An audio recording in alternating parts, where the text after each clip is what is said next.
यूहन्ना रचित सुसमाचार इसका 19 अध्याय और वचन 26 से लेकर आगे बढ़ेंगे।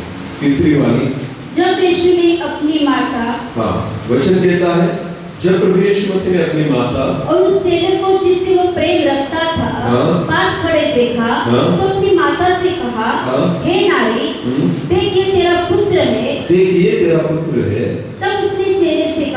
तब उसने चेले से कहा, यह तेरी माता है। यह तेरी माता है। और उसी समय से वह चेला उसे अपने घर ले गया।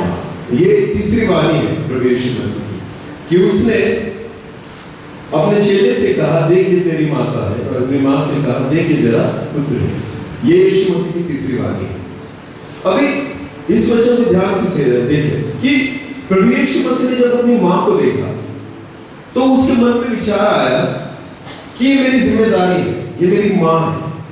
तो उसने उस जिम्मेदारी को अपने चेले के हाथों में सौंपा।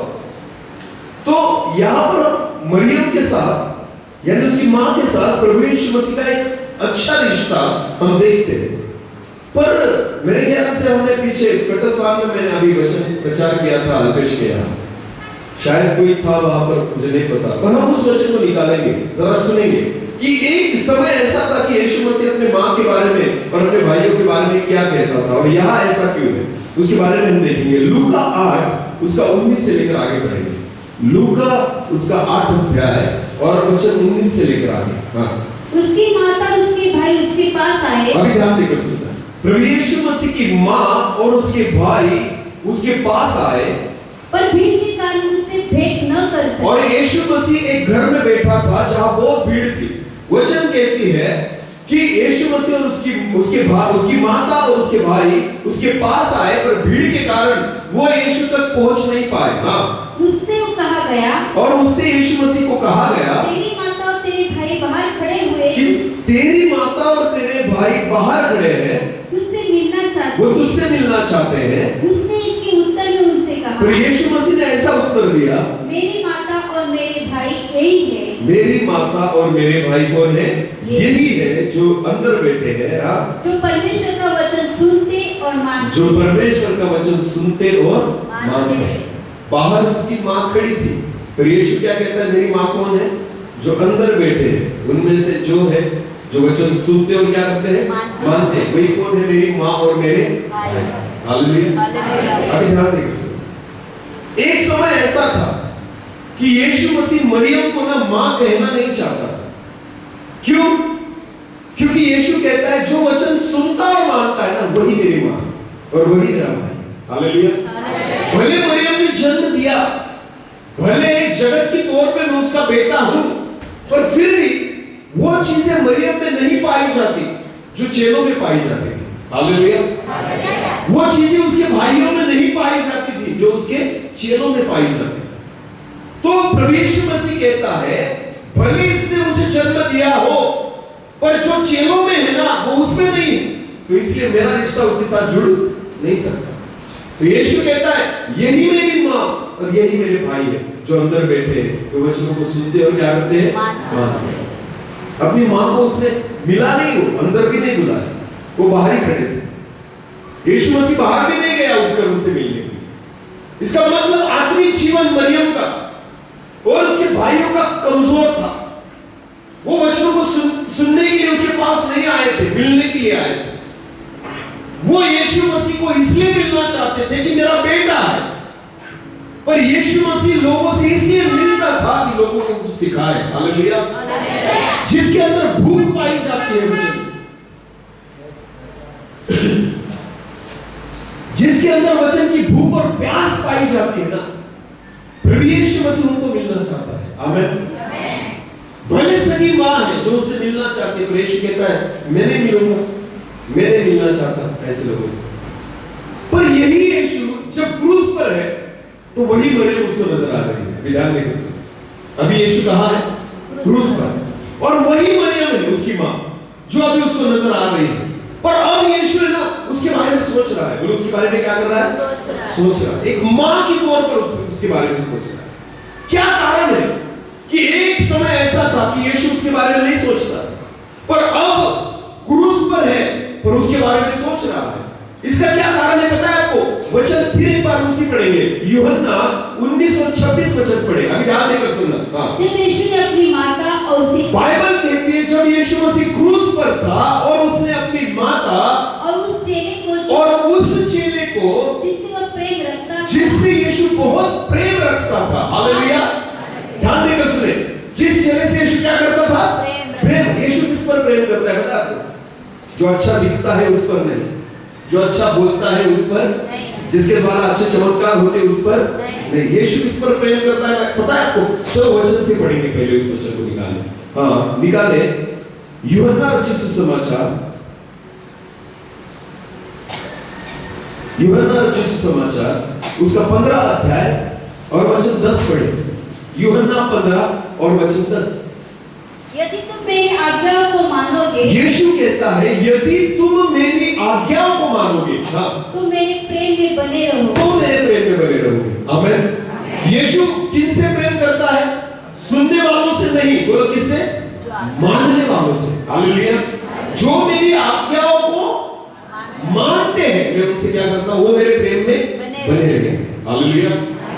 वचन सुनने वालों से प्रेम नहीं है प्रभु का, वचन मानने वालों से प्रेम है। हालेलुया। तो बाइबल कहती है कि वो चेला जिससे यीशु क्या करता था? प्रेम। इसका मतलब वो चेला कैसा है? सुनने वाला या मानने वाला? हाँ, समझ में आया? 26 वचन फिर एक बार पढ़े, यूहन्ना 19:26। जब यीशु ने अपनी माता, जब यीशु ने मरियम अपनी माता को देखा और उस चेले को, और उस चेले को जिससे वो प्रेम रखता था, इसका मतलब वो चेला जो वचनों पे चलता है, जो वचनों को मानता है। फिर एक बार पढ़े। हाँ, जब यीशु ने अपनी माता, जब यीशु मसीह ने अपनी माता और उस चेले को जिससे वो प्रेम रखता है पास खड़े देखा, साथ में पास खड़े देखा। हालेलुया। अब उसकी माँ ऐसे व्यक्ति के साथ खड़ी है जो खुद वचनों को मानने वाला है। ध्यान देकर सुने, यीशु मसीह अपनी माँ को उस आत्मिक व्यक्ति के साथ खड़ा हुआ देख रहा है। आमीन। वही योग्यता में खड़ा हुआ देख रहा है, वही विश्वास में खड़ा हुआ देख रहा है, वही वचनों की पालन में खड़ा हुआ देख रहा है। तो यीशु कहता है आज से ना ये तेरी माँ और ये तेरा बेटा है। हालेलुया। ध्यान देकर सुने, यीशु मसीह ने उसकी माँ को किसके साथ खड़े हुए देखा? एक ऐसा चेला जो वचनों को मानने वाला है। आमीन। एक ऐसी आत्मिक पोजीशन, एक ऐसी आत्मिक योग्यता जिसमें वो चेला खड़ा है, उसके साथ कौन खड़ी है? मरियम। बोलो कौन खड़ी है? इसका मतलब एक ही आत्मिक योग्यता में, जिस योग्यता में यूहन्ना खड़ा था ना, उसी योग्यता में कौन खड़ी थी? मरियम। इसलिए प्रभु यीशु मसीह ने अपनी माँ को माँ कहा और आपको पता है उसकी जिम्मेदारी उस चेले को सौंप दी। आमीन। हाँ, जब तक आप उस योग्यता में नहीं आते तक प्रभु हमारे बारे में सोचता नहीं, पर जब आप उस योग्यता में खड़े हो जाते हो ना, खुदा हमारी जिम्मेदारी ले लेता है। आमीन। हमें ऐसे छोड़ता नहीं।